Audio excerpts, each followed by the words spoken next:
নমস্কার বন্ধুরা, নন্দিনী সিম্পল কুকে আপনাদের সবাইকে জানাচ্ছি স্বাগত। আজকে তৈরি করেছি মটর আলুর দারুণ টেস্টি একটি ব্রেকফাস্ট রেসিপি। নতুন এখন তো মটর বাজারে একদমই ভরে ভরে পাওয়া যাচ্ছে। মটরশুঁটির এই রেসিপিটি কি একবারও ট্রাই করে দেখেছেন?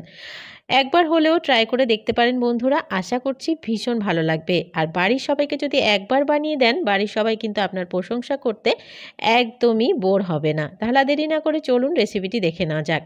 এই রেসিপিটি তৈরি করার জন্য প্রথমে এদিকে আমি 250 মটর নিয়েছি। মটরটাকে খুব ভালো করে খোসা ছাড়িয়ে বের করে নিয়ে আমি ধুয়ে পরিষ্কার করে নিয়ে একটা মিক্সার জারে নিয়ে নিলাম।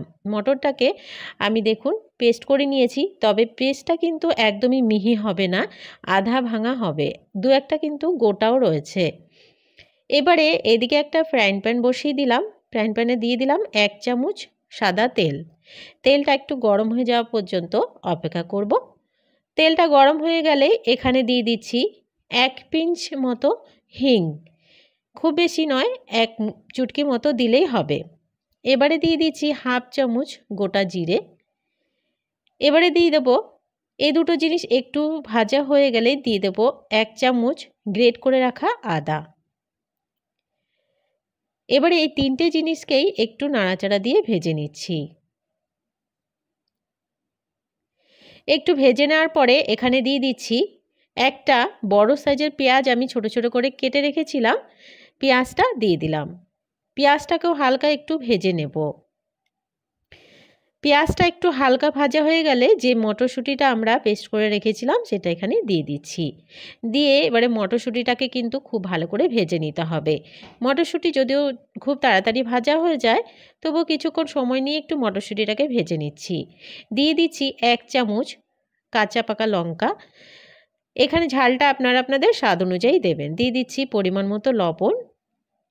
এবারে নাড়াচাড়া করে মটরশুঁটিটাকে একটু ভেজে নিচ্ছি। মটরশুঁটি আর পেঁয়াজটা একটু ভেজে নেওয়া হয়ে গেছে খুব ভালো করে। দেখুন মটরশুঁটিটা থেকে খুব সুন্দর গন্ধ আসতে শুরু করেছে। ভাজা হয়ে যাওয়ার পরে দিয়ে দেব এখানে একটা আলু সেদ্ধ। যতক্ষণ না পর্যন্ত মটরশুঁটিটা ভাজা হবে ততক্ষণ কিন্তু আলুটা দেয়া যাবে না। আলু সেদ্ধটা একদমই ভেঙে আমি ছোট করে দিয়ে দিলাম। দিয়ে একটু নাড়াচাড়া করে নিচ্ছি।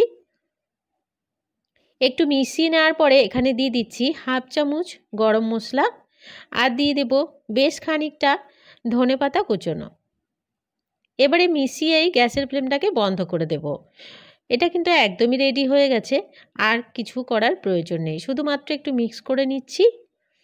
আর এখানে দিয়ে দিচ্ছি চটপটা একটু টেস্ট হওয়ার জন্য লেবুর রস 1 চামচ। লেবুর রসটা দিয়ে খুব ভালো করে মিশিয়ে নিচ্ছি।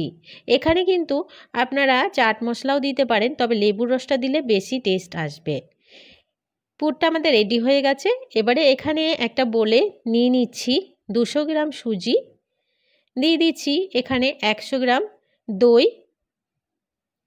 দিয়ে এখানে ওই দইয়ের বাটিটা ধুয়ে আমি 1 বাটি জল প্রথমে দিয়ে দিচ্ছি। দিয়ে দিচ্ছি পরিমাণ মতো লবণ। লবণটা এখানে কিন্তু বুঝে দিতে হবে, যেহেতু আগে একবার লবণ ব্যবহার করা হয়েছে। দিয়ে দিচ্ছি 1 চামচ চিলি ফ্লেক্স। দিয়ে খুব ভালো করে মিশিয়ে ব্যাটারটাকে রেডি করে নিচ্ছি। আরও কিছুটা আমি এখানে জল অ্যাড করে দিলাম। দিয়ে ব্যাটারটাকে খুব ভালো করে গুলে নিচ্ছি জলের সাথে। ব্যাটারটাকে খুব ভালো করে রেডি করে নিয়ে ঢাকা দিয়ে রেখে দেবো 5 মিনিট। 5 মিনিট পর ফিরে এলাম, তো দেখুন ব্যাটারটা ফুলে কিন্তু ডাবল হয়ে গেছে। সুজিগুলো খুব ভালোভাবে সফট হয়ে গেছে। কিছুক্ষণ একটু ফেটিয়ে নিতে হবে। কিছুক্ষণ সময় নিয়ে একটু ফেটিয়ে নিলাম। ব্যাটারের ঘনত্বটা কিন্তু এরকমই রাখতে হবে। ভিডিওতে আপনারা দেখতেই পাচ্ছেন, এর থেকে পাতলা কিন্তু ব্যাটারটাকে করা যাবে না। আর কোনো রকম এখানে আমি জল ব্যবহার করব না। ব্যাটারটা রেডি হয়ে গেছে। এই পর্যায়ে এখানে দিয়ে দিচ্ছি আমি 1/2 চামচ থেকেও কম বেকিং সোডা। বেকিং সোডাটা দিলে সফট হবে এবং ভেতরে স্পঞ্জি হবে, ফ্লাফি হবে, খেতেও ভালো লাগবে। দিয়ে খুব ভালো করে কিছুক্ষণ সময় নিয়ে একটু মিক্স করে নিলাম। এবারে এদিকে একটা ফ্রাইং প্যান বসিয়ে দিয়েছি। দিয়ে দিলাম 1 চামচ তেল। দিয়ে খুব ভালো করে ফ্রাইং প্যানে ব্রাশ করে নিলাম। এবারে যে ব্যাটারটা আমরা রেডি করে রেখেছিলাম, ব্যাটারটা আমি এখানে চামচের সাহায্যে কিছুটা দিয়ে দিলাম। খুব বেশি দেব না, অল্প পরিমাণের ব্যাটার দিয়ে একটু চামচের সাহায্যে ছড়িয়ে দিলাম। দিয়ে একটু ঢাকা দিয়ে রেখে দেবো 1-2 সেকেন্ডের জন্য। খুব বেশি সময় রাখার প্রয়োজন নেই, অল্প সময়, শুধুমাত্র একটু নিচটা ড্রাই হওয়া পর্যন্ত। তারপরে যে পুরটা আমরা রেডি করে রেখেছিলাম, পুরটা এখানে দিয়ে দিলাম। আমি একটু হাতের সাহায্যে পুরটাকে একটু গোল শেপ দিয়ে নিয়ে এখানে দিয়ে দিলাম, আর উপর দিয়ে একটু ব্যাটার দিয়ে আমি পুরটাকে ঢাকা দিয়ে দিলাম। খুব বেশি ব্যাটার দেবে না, অল্প পরিমাণে ব্যাটার দিয়ে শুধুমাত্র পুরটাকে ঢাকা দিয়ে দিতে হবে। ঢাকা দিয়ে এবার কিছুক্ষণ হতে দিয়েছিলাম, তো দেখো চারিদিক কিন্তু ড্রাই হয়ে গেছে, উপরটাও ড্রাই হয়ে গেছে। আরও কিছুক্ষণ একটু ঢাকা দিয়ে রেখে দিলাম। সুজিটা খুব ভালোভাবে সেদ্ধ হয়ে যাওয়ার পরে ওপরে একটু তেল ছড়িয়ে দেব। এবারে আমি উল্টে দিচ্ছি। ওই পাশটা কিন্তু খুব ভালোভাবে তৈরি হয়ে গেছে, এবারে এই পাশটাকেও একটু সেঁকে নিলেই হয়ে যাবে। খুব বেশি সময় লাগে না এটা তৈরি করতে, একদমই কম সময়ের মধ্যেই কিন্তু এই ব্রেকফাস্টটি তৈরি হয়ে যাবে। স্কুলের টিফিন, অফিসের টিফিন যে কোনো সময় বানিয়ে দিতে পারেন এই রেসিপিটি। একটা রেডি হয়ে গেল, নামিয়ে নিচ্ছি। তো বন্ধুরা, দেখে নিলেন কত সহজ একটি রেসিপি, খেতে হয় দুর্দান্ত টেস্ট। এই রেসিপিটি যে কোনো চাটনির সাথে খেতে কিন্তু দুর্দান্ত লাগে। ঘরে থাকা যে কোনো আচার বা চাটনির সাথে এই রেসিপিটি সার্ভ করুন, আর কোনো রকম সবজি কিন্তু এই রেসিপিটির সাথে একদমই প্রয়োজন হবে না, খেতে দারুণ টেস্টি হয়।